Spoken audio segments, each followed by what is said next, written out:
Hello everyone. तो चलिए आज का क्लास स्टार्ट करते हैं और आज का क्लास आपका 1000 गोल्डन रूल्स का नेक्स्ट पार्ट नंबर 26। टेलीग्राम पर एक ग्रुप है त्रिगीतम फोरम क्लब, आप इसको ज्वाइन कर सकते हो। त्रिगीतम सर्च करना मिल जाएगा ये ग्रुप आपको। और जिनको भी मेरे से पर्सनल गाइडेंस चाहिए आप मुझे इस व्हाट्सएप नंबर पर मैसेज करोगे और वहाँ पर लिखोगे पर्सनल गाइडेंस। मैं आपको बताऊँगा कि इसके ज्वाइन करने के क्या प्रोसीजर हैं। और कई लोग पूछ रहे थे कि जीएस के लिए कौन सा चैनल को फॉलो करें, यूट्यूब पे कौन सा चैनल को फॉलो करें। तो आप जा कर के वहाँ पर चेक कर सकते हो। एक यूट्यूब चैनल है जिसका नाम है डिफरेंट विशाल, है ना। क्या नाम है? डिफरेंट विशाल। आप इस पर जा कर के पढ़ सकते हो। जीएस बहुत ही एग्ज़ाम ओरिएंटेड और अच्छे तरीके से बताते हैं, अपने नोट्स से बताते हैं। ये खुद भी सेलेक्टेड हैं और एक्साइज इंस्पेक्टर के तौर पर अभी कार्यरत हैं। ठीक है, तो आप जा करके इस चैनल को, डिफरेंट विशाल चैनल को फॉलो कर सकते हो जीएस के लिए। और सर तो कई बार गारंटी भी लेते हैं कि मेरे नोट से बाहर एक भी क्वेश्चन नहीं आता एसएससी सीजीएल में। तो आप जा करके फॉलो करो इसको। और ज़रा देखते हैं आज के कौन कौन से रूल हैं। 285 में और 86 में क्या रूल कह रहा है देखते हैं। यहाँ पर एक शब्द है आपका प्रेफर, है ना। ये है प्रेफर जो एक वर्ब है, और एक है आपका प्रेफरेबल। ये क्या है आपका? प्रेफरेबल जो कि एक एडजेक्टिव है ना। अब देखते हैं कि दोनों में क्या रूल है। यहाँ पर कह रहा है कि प्रेफर एक वर्ब है जिसके बाद प्रेपोजिशन टू आता है, और प्रेफरेबल एक एडजेक्टिव है और इसके बाद भी प्रेफरेबल एक एडजेक्टिव है और इसके बाद भी कौन सा प्रेपोजिशन आता है? टू आता है, मतलब दोनों के बाद टू आता है। फर्स्ट रूल ये कह रहा है, फर्स्ट रूल आपसे ये कह रहा है कि सिंपल है कि इसके बाद टू आता है, प्रेफर के बाद दैन नहीं आता। तो he prefers coffee to tea, है ना। ऐसा नहीं लिखेंगे कि he prefers coffee than tea, यहाँ पर दैन का इस्तेमाल नहीं होगा। किसके किसका इस्तेमाल होगा? तो टू का इस्तेमाल होगा। He prefers coffee to tea, वह चाय के बजाय कॉफ़ी पसंद करता है, इसका ये मीनिंग होता है। तो क्लियर है कि प्रेफर एक वर्ब है, इसके बाद आपका प्रेपोजिशन टू आता है, और प्रेफरेबल आपका एक एडजेक्टिव है और इसके बाद भी टू आता है। लेकिन एक्स्ट्रा पॉइंट यहाँ पर ध्यान में ये रखने हैं आपको कि प्रेफरेबल एक खुद भी कंपैरेटिव डिग्री में है ना। ये खुद ही क्या है आपका? कंपैरेटिव डिग्री में होता है। इसलिए इसके पहले मोर और मोस्ट का प्रयोग करके हम कंपैरेटिव और सुपरलेटिव इसको नहीं बनाते। क्लियर? तो ध्यान रखना कि प्रेफर हो या फिर प्रेफरेबल हो, इन दोनों के बाद टू प्रेपोजिशन आता है। और प्रेफरेबल जो है एक एडजेक्टिव, ये खुद ही क्या है? कंपैरेटिव डिग्री में होता है। तो इसके पहले हम मोर और मोस्ट शब्द का प्रयोग करके कंपैरेटिव और सुपरलेटिव नहीं बनाते। क्लियर है? जैसे यहाँ पर he is preferable to, he नहीं, coffee is preferable to tea. ठीक है, तो यहाँ पर टू का इस्तेमाल हुआ है। मोर प्रेफरेबल, मोस्ट प्रेफरेबल, ऐसे हम इसके पहले इस्तेमाल नहीं करते। क्लियर? चलिए, ये इजी वाला था, है ना। अब ज़रा देखते हैं यहाँ पर फिर से है प्रेफर के साथ क्या यहाँ पर कह रहा है। ये कह रहा है कि अगर प्रेफर के साथ इन्फिनिटी टू प्लस V1 आए तो इसका स्ट्रक्चर किस प्रकार होता है, ज़रा हम देख लेते हैं। इसका स्ट्रक्चर ऐसे होता है, सब्जेक्ट आता है, प्रेफर के साथ आपका टू प्लस वर्ब का फर्स्ट फॉर्म यानी कि टू इन्फिनिटिव आता है। इसके बाद रैदर देन का इस्तेमाल होता है और उसके बाद वर्ब का फर्स्ट फॉर्म आता है। अब एग्ज़ाम में किस तरीके से करके देता है ये मैं आपको बताता हूँ। यहाँ पर प्रीफर के बाद टू प्लस V1 है, तो दैन के बाद भी आपका टू प्लस V1 करके देगा, है ना, जो कि बिल्कुल ही क्या है? गलत है। यहाँ ध्यान देना कि रादर देन के बाद यहाँ पर क्या आता है? वर्ब का फर्स्ट फॉर्म, ना कि इसके पहले इन्फिनिटिव आता है, मतलब टू का इस्तेमाल नहीं होता, है ना। ध्यान रखोगे।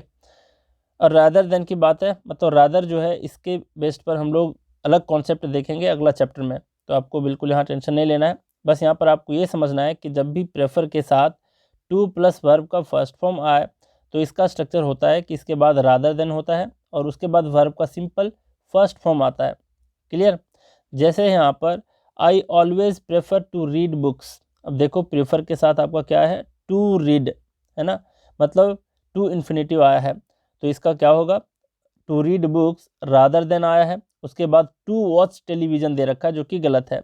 यहाँ पर सिंपली वॉच होगा, है ना, यहाँ पर सिंपली वॉच होगा, टू को यहाँ से आपको क्या करना पड़ेगा? हटाना पड़ेगा। समझ गए? तो ध्यान रखना इस चीज़ को कि अगर प्रेफर के साथ आपका इन्फिनिटिव यानी टू प्लस वर्ब का फर्स्ट फॉर्म आता है तो इसका स्ट्रक्चर इस प्रकार होता है कि सब्जेक्ट होता है, प्रेफर के बाद टू प्लस वर्ब का टू इन्फिनिटिव आता है और रादर देन आता है, उसके बाद वर्ब का फर्स्ट फॉर्म आता है, ना कि इसके पहले टू आएगा। यहाँ पर टू नहीं आएगा। क्लियर। अब जरा आगे बढ़ते हैं, क्वेश्चन के ऊपर देख लेते हैं क्या कह रहा है क्वेश्चन। यहाँ पर बोल रहा है he has a scheme of his own which he thinks preferable than that of any other person. अब जरा देखो, प्रेफरेबल है, प्रेफरेबल यहाँ पर आ चुका है, तो इसके बाद दैन का प्रयोग कैसे होगा? नहीं होगा ना। क्या लिखना पड़ेगा? Preferable to that of. तो यहाँ पर टू का इस्तेमाल होगा, दैन की जगह पर टू का इस्तेमाल होगा।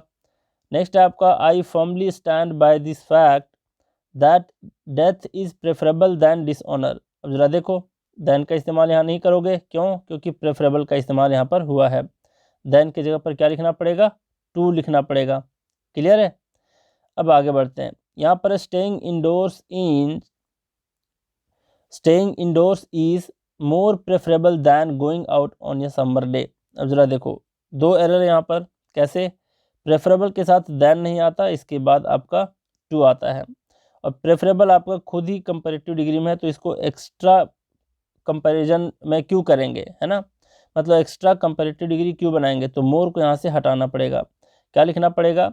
Staying indoors is preferable to going out on a summer day. Clear है। फिर अगला क्या है? अगला क्वेश्चन है I prefer to walk rather than to stay at home. अब देखो, यहाँ पर अभी रूल बताया कि अगर प्रेफर के साथ आपका टू इन्फिनेटिव आता है, तो लास्ट में जो भी इसका वर्ब आता है, ये टू इन्फिनेटिव में नहीं रहता। क्या करना पड़ेगा? यहाँ से टू को हटाना पड़ेगा, है ना? और यहाँ पर रादर देन का इस्तेमाल हुआ है, तो क्या करना पड़ेगा? टू को यहाँ से हटाना पड़ेगा। सी नंबर यहाँ पर क्या है? एरर है सी नंबर में। लिखना पड़ेगा I prefer to walk rather than stay at home. क्या लिखना पड़ेगा? Stay at home. क्लियर। अब आगे बढ़ते हैं, लैटिन एडजेक्टिव्स, जो आप लोग काफ़ी इसको याद किए हो बचपन से, है ना? कुछ ऐसे लैटिन एडजेक्टिव्स हैं, इसके पहले मोर और मोस्ट का प्रयोग हम नहीं करते। सेम तरीके से जैसे प्रेफरेबल था, इसके पहले उसको भी मोस्ट और मोर का प्रयोग करके हम सुपरलेटिव और कंपैरेटिव नहीं बना सकते थे। इसी तरीके से ये कुछ ऐसे लैटिन एडजेक्टिव्स हैं जो खुद में क्या हैं? कंपैरेटिव डिग्री में होते हैं, और इसके पहले मोर और मोस्ट का इस्तेमाल हम नहीं करते। और दूसरा क्या है कि इसके बाद टू का प्रयोग होता है, टू प्रेपोजिशन का प्रयोग होता है, दैन का प्रयोग नहीं होता। देख लेते हैं यहाँ पर कौन कौन से हैं लैटिन एडजेक्टिव्स। जूनियर है, सीनियर है, इन्फीरियर है, सुपीरियर है, प्रायर है, इंटीरियर है, पोस्टेरियर है। इसको याद रखोगे। और दो और हैं, प्रेफरेबल और एल्डर। इन दोनों के बारे में हम पहले भी डिस्कस कर चुके हैं, ठीक है। इसके बाद भी क्या आता है? टू आता है, ना कि दैन। एल्डर के बाद भी आपका टू आता है। ओल्डर अगर रहता, ओल्डर, है ना, तो इसके बाद दैन का प्रयोग होता है, जो मैं पहले भी डिस्कस किया हूँ। एल्डर के बाद आपका टू आता है, ओल्डर के बाद आपका दैन आता है।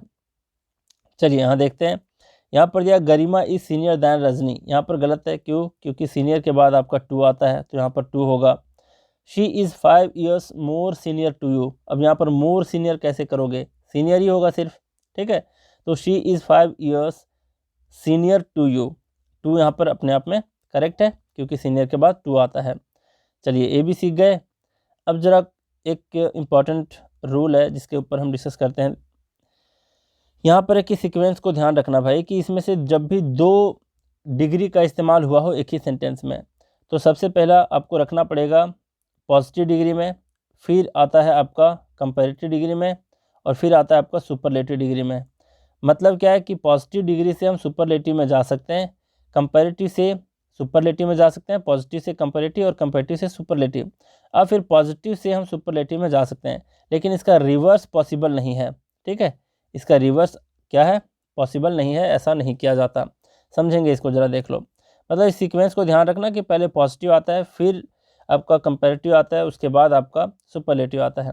ज़रा देखते हैं यहाँ पर, our first trip was the most interesting one but the second one was even more interesting. देखो क्या एरर है यहाँ पर। सबसे पहली बात कि दो ट्रिप के बारे में बताया गया है। कौन कौन से ट्रिप है? फर्स्ट ट्रिप और सेकेंड ट्रिप, है ना, सेकेंड ट्रिप है। अब ज़रा समझो, यहाँ पर दो के बीच कंपैरिजन हो रहा है, तो दो के बीच अगर कंपैरिजन हो रहा है तो द मोस्ट का इस्तेमाल तो करेंगे नहीं। क्यों नहीं करेंगे? क्योंकि द मोस्ट का इस्तेमाल तब होता है जब सुपरलेटिव का इस्तेमाल करना होता है। और सुपरलेटिव का इस्तेमाल हम कब करते हैं? वन वर्सेस ऑल, है ना, वन वर्सेस ऑल हो। और जब दो के बीच कंपैरिजन हो तब किसका इस्तेमाल करते हैं? मोर का इस्तेमाल करते हैं, है ना। तो इतना तो आप जानते हो कि कंपैरेटिव का इस्तेमाल हम कब करते हैं? जब दो के बीच कंपैरिजन हो। और वन वर्सेस ऑल का कंपैरिजन हो, मतलब दो से ज़्यादा के बीच का कंपैरिजन हो, तब हम करते हैं सुपरलेटिव डिग्री का इस्तेमाल। तो इस तरीके से भी देखते हैं कि दो ट्रिप के बीच यहाँ पर कंपैरिजन है, फर्स्ट ट्रिप और सेकेंड ट्रिप, इसलिए यहाँ पर दो के बीच सुपरलेटिव का इस्तेमाल नहीं होगा। पहले तरीके से इसको इस तरीके से काटे। दूसरा, इस रूल के हिसाब से क्या देखेंगे कि एक है आपका भाई फर्स्ट ट्रिप, दूसरा है आपका सेकेंड ट्रिप, है ना। फर्स्ट है आपका और सेकेंड ट्रिप है आपका, दोनों के बीच कंपैरिजन है। तो अभी बताया कि पहले कंपैरेटिव डिग्री में होगा, फिर पहले आपका पॉजिटिव डिग्री में होगा, उसके बाद होगा आपका कंपैरेटिव डिग्री में। देख रहे हो, गुड बेटर बेस्ट को इसलिए लिखा गया है यहाँ पर। तो फर्स्ट ट्रिप के लिए आप क्या रखोगे? द मोस्ट तो रखोगे नहीं, इसको सिंपली आपको रखना पड़ेगा पॉजिटिव डिग्री में। और दो के बीच ही कंपैरिजन है, तो सेकंड के लिए आपको क्या इस्तेमाल करना पड़ेगा? सेकंड के लिए इस्तेमाल करना पड़ेगा कंपैरेटिव डिग्री, जो कि यहाँ पर सही दे रखा है। मोर इंटरेस्टिंग है ना, किसके लिए? सेकंड वन के बारे में बता रहा है, मतलब दूसरे वाले के बारे में बता रहा है कि दूसरा जो ट्रिप है, दूसरा वाला जो ट्रिप है वो क्या था? वो मोर इंटरेस्टिंग था। तो चलिए यहाँ तक तो सही है, लेकिन फर्स्ट ट्रिप के लिए यहाँ पर द मोस्ट का इस्तेमाल गलत था। इसके लिए आपको करना पड़ता our first trip was interesting one, इतना भी लिख करके छोड़ सकते थे। या फिर देखो ज़रा, एक चीज़ और कर सकते हैं, फर्स्ट ट्रिप के लिए एक चीज़ और इस्तेमाल कर सकते हैं पॉजिटिव डिग्री में। क्या द मोस्ट को हटा करके हम लोग ए मोस्ट का इस्तेमाल कर सकते हैं? बिल्कुल कर सकते हैं, है ना। ए मोस्ट का भी इस्तेमाल कर सकते हैं, क्योंकि मैं पहले बता चुका हूँ कि ए मोस्ट, द मोस्ट और सिंपली मोस्ट के बीच क्या फ़र्क है, ये मैं पहले डिस्कस कर चुका हूँ, है ना। एक बार अगर शॉर्ट में कहा जाए तो अ मोस्ट का मतलब होता है वेरी, अ मोस्ट का मतलब होता है वेरी। द मोस्ट का अगर इस्तेमाल होता तो द मोस्ट का इस्तेमाल कब होता है? सुपरलेटिव डिग्री में। सिंपली मोस्ट का इस्तेमाल कब होता है? जब वहाँ पर मीनिंग निकले अधिकांश का, है ना। तो इतना आप पहले से जानते हो। तो कहने का मतलब है कि यहाँ ऐसे भी लिखा जा सकता था कि our first trip was very interesting one, और फिर our first trip was a most interesting one, है ना। ऐसे भी लिखा जा सकता है। But the second one was even more interesting. समझ गए बात को? कोई कन्फ्यूजन हो आप मुझे कमेंट करके बता सकते हो। अब ज़रा बात करते हैं यहाँ पर। देखो यहाँ पर है 290 में क्या बोल रहा है? यहाँ बोल रहा है कि use of half, twice, thrice और फिर टाइम्स, 5 टाइम्स, 2 टाइम्स कहते हैं ना, 2 बार 3 बार, है ना, 2 गुना 3 गुना, ऐसे भी कहते हैं।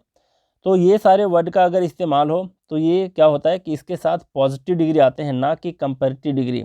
देख लो सर यहाँ पर क्या इसका कॉन्सेप्ट है। क्यों ऐसा होता है? क्योंकि ये सारे जो वर्ड्स होते हैं, कौन कौन, हाफ, ट्वाइस, थ्राइस, टाइम्स, ये सारे जो वर्ड्स होते हैं ये डेफिनिट अमाउंट का इंडिकेशन होता है। और ध्यान देना एक बात का कि कंपैरेटिव डिग्री जो है ये डेफिनिट अमाउंट को नहीं बताता, ठीक है। डेफिनिट अमाउंट को कौन नहीं बताता? Comparative degree. क्लियर? और ये सारे जो हाफ, ट्वाइस, थ्राइस, टाइम्स, ये सारे जो वर्ड्स हैं ये डेफिनिट अमाउंट को इंडिकेट कर रहा होता है, इसलिए ये कंपैरेटिव डिग्री के साथ नहीं आता, ये पॉजिटिव डिग्री के साथ आता है। चलो माना कि आप कुछ भी नहीं समझे, लेकिन आप कैसे समझोगे? एग्जाम्पल से देख लो। यहाँ पर है this box is 5 times heavier than that box. क्या दिक्कत है? यहाँ देखो, यहाँ पर बोला this box is 5 times heavier than that box.